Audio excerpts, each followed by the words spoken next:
Será que dá pra gente explanar um pouco sobre essa questão desses anjos que vão ser julgados? Seriam aqueles anjos lá de Noé, né? Vamos lá, que isso é se relacionaram interessante. com as mulheres ali. Então, vamos falar do... Então, legal, cara. Vamos falar dos seres celestiais. Antes da gente entrar... Para quem não tá entendendo essa pergunta do André, ela é bem interessante, capciosa no bom sentido.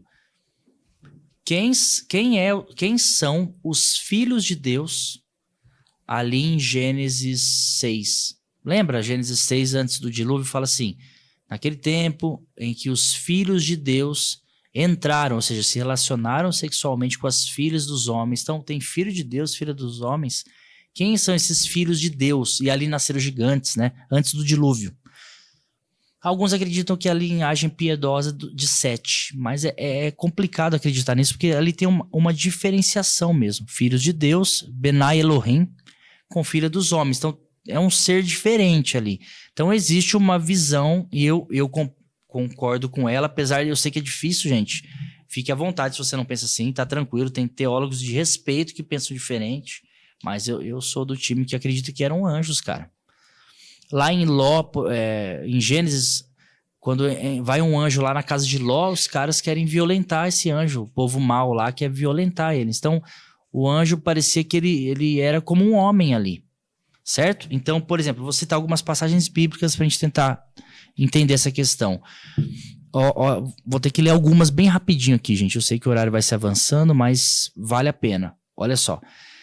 2 de Pedro 2,4. Porque se Deus não poupou aos anjos que pecaram, então tiveram anjos que pecaram, mas havendo-os lançados no inferno, os entregou a cadeias de escuridão, ficando reservados para o juízo.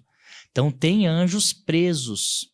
Mas esse inferno é o Sheol, não é? Não, aí que é uma outra tradução. Esse inferno aqui é o Tártaro. É uma prisão exclusiva, vamos colocar assim, de prisão de... Como é que fala? De segurança máxima dos anjos que pecaram. Então vamos lá. Quem são esses anjos que pecaram? Aí a gente pensa assim: pastor, são o anjo caído lá junto com o diabo. Não, porque está dizendo que eles estão presos. O diabo e seus anjos estão soltos, gente. Soltinho da Silva. Tanto que eles estão agindo no mundo, o mundo jaz do maligno. A Bíblia diz que o diabo opera nos filhos da desobediência, então pera lá. O diabo e seus anjos não estão nessa história aqui, não. Eles estão soltos. Quem são esses anjos presos aqui? E eu continuo a leitura. 2 de Pedro 2,5 agora. E não perdoou ao mundo antigo, mas guardou a Noé. Então eles estão falando de anjos que pecaram e falou da época de Noé. A 8ª pessoa que pregou a justiça ao trazer o dilúvio sobre o mundo. Então vamos lá. Tem anjos presos no Tártaro. Essa palavra aparece uma vez só na Bíblia, é um rapax legomenon, né? Aparece uma vez só. E ele tem anjos presos lá, fato. Não são demônios, os demônios, a terça parte lá do diabo. Tem uma galera presa. Quem são esses anjos? Aí, por exemplo, 1 de Pedro, volta lá para... Estamos em 2ª, volta umas páginas. 1 de Pedro 3,19. Jesus foi e pregou aos espíritos em prisão. Me parece que foi quem está em prisão. Os únicos presos são esses anjos. Então Jesus foi lá anunciar algo para eles. A ressurreição de Jesus não é pregar para eles serem salvos. É anunciar, é falar que eles vão aguardar o momento do julgamento. Quem são esses espíritos de prisão? 1 Pedro 3,20. Olha lá. Os quais, noutro tempo, foram rebeldes, quando a longanimidade de Deus esperava nos dias de Noé. Olha aí a história de Noé de novo. Enquanto se preparava a arca, na qual poucas pessoas, isso é, 8 almas, se salvaram. Então, de novo, Pedro repete que essa galera que está presa, que são esses anjos, foi por alguma coisa que aconteceu na época de Noé. Aí em Gênesis 6, lá em Noé, o que aconteceu na época de Noé?